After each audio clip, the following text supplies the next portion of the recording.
Up next, it's Shanice Farrell, who chose to have her eye colour changed in Panama, which is a bit like having a boob job in Burma.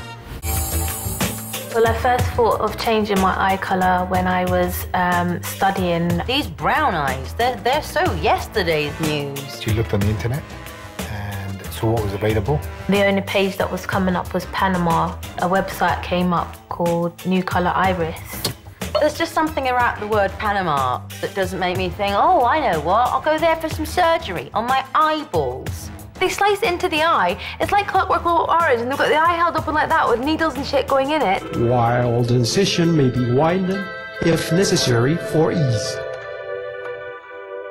Sounds like it's been made on a homemade version of Stephen Hawking's computer. The device unfolds gently. Why was she? Well, I don't understand what the biggest tragedy of that she actually bought into the advert.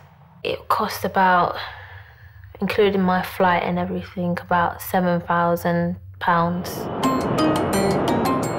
On the day, I went into, he said it was a hospital, but it seemed to me like an office building. A lot of people were in there with glasses, so I assumed it had something to do with eyes. Gave her a consent form, but it was in Spanish. She still signed it nevertheless. It wasn't blue that I wanted. I originally wanted brown, but when I got there, he said, I've only got grey and blue. So I thought, let me just go for blue. You can get contact lenses for that kind of shit. He started to do the operation by clamping my eyelids open. I felt him snip my eye and lift the first layer of my eye up. All I could do was scream out that it was so painful, and he was telling me, it's not that bad, stop making so much noise. So basically, this woman flew to Panama to be tortured at her own convenience. I couldn't really see much. It was just looking under a pool of water.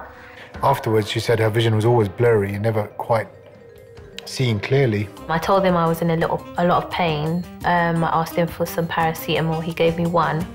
A free paracetamol.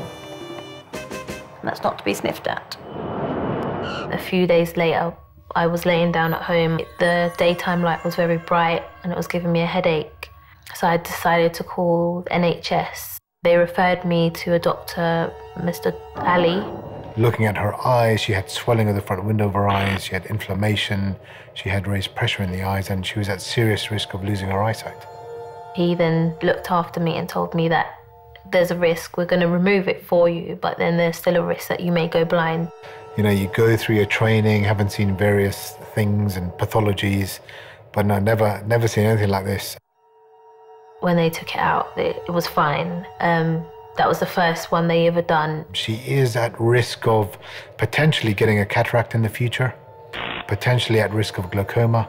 Looking back at everything that's happened, I don't want to change my colour of my eye. I'm happy with it the way it is.